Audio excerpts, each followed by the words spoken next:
Облака, облака, что поведал гонец о деревне моей, там, где мать и отец. Расскажите, мы тихо поплачем вдвоем, погорюем и вместе в дорогу уйдем. Сергей Александрович Дружининнің bizim Қырым-татар әдебиятымызбен бағлы бұл тәржімешілік әрекетлер тарихында пек мұйым ері бардыр. Аман-аман 10 yıl o tercümelerini uğraştım. Bu sonundan 1993-94 senesi tanış olğan edik. Bu 10 yıl devamında ben ona satır astı tercümeler hazırlaydım. O da bu satır altı tercümeler esasında demek öz tercümelerini, manzum tercümelerini yapar edi. Bu 10 yıl içinde eğer Orta Asır Kırım-Tatar şiiriyetimizden alsak, iki antologiya çıkan edi. Birisi 1999 senesi Gülşen Hayalları adlı antologiya ve 4 yıldan son aslında onun ölümünden birkaç gün sonra ikinci antologiya bu Sevgi Hayalları. Сергей Дружинин родился 2 марта 1954 года в Запорожье, перебрался в Крым и окончил Симферопольский государственный университет. Начинал как учитель истории, музейный работник, впоследствии работал в Министерстве культуры Крыма, издал справочник «Музей Крыма». Он просто очень любил Крым. Он историк, он поступил в университет, он был настоящим историком, он в архивах очень много работал. Ему интересно все это было.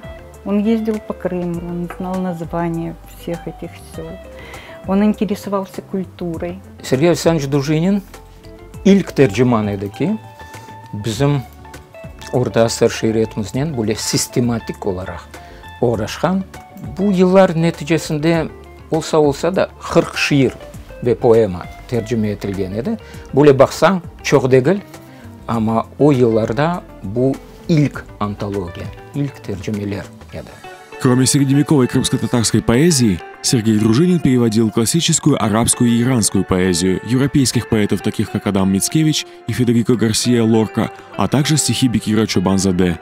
Вышедшая в 2000 году книга «Облака» долгие годы была самым крупным сборником поэзии великого крымско-татарского поэта на русском языке. Повезло то, что нашли друг друга, Нариман и Сережа. Это не просто так, это Господь свел.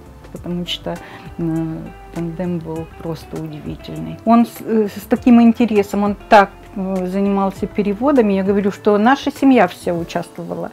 Он иногда говорил так: нужен синоним слову такому-то. Все думаем. И мы думали. И предлагали. Он старался так, чтобы не было якости, то есть его в этих переводах, чтобы был больше автор. И для этого он изучал и творчество, и биографию, и просто как человека узнавал. Edebiyatta Venok Sanetov деген şey var.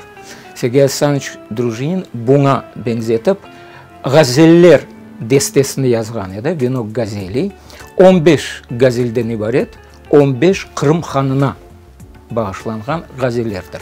Bu aslında unikal bir cikl.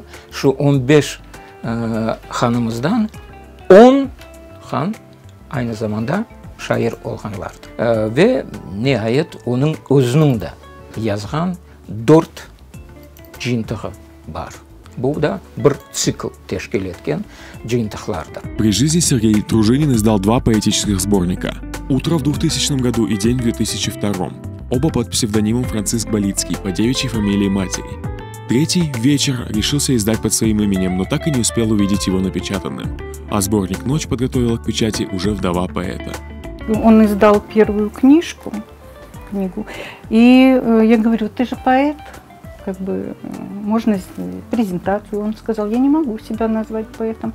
Поэтом я смогу назвать после того, как меня назовут читатели поэтом. Ve aslında Kırım Tatarlarının büyük dostu. O birçok Kırım-Tatar medeniyetinden, tarihinden bağlı demek projelerde iştirak ederdi, memnuniyetle iştirak ederdi ve biz ona böyle sonsuz minnettarız. бу япхан ишлери үчүн. Сергея Дружинина не стало в возрасте 49 лет. Жизнь поэта оборвал ураган, обрушившийся на Ахмеджит 9 октября 2003 года. Он был удивительным. Человек, поцелованный Богом. И он умел любить, и мы его любили. У нас семья была прямо единое целое. И мне действительно очень тяжело об этом говорить, потому что все рядом. Хоть столько лет прошло, а такое ощущение, что он постучит в окошко.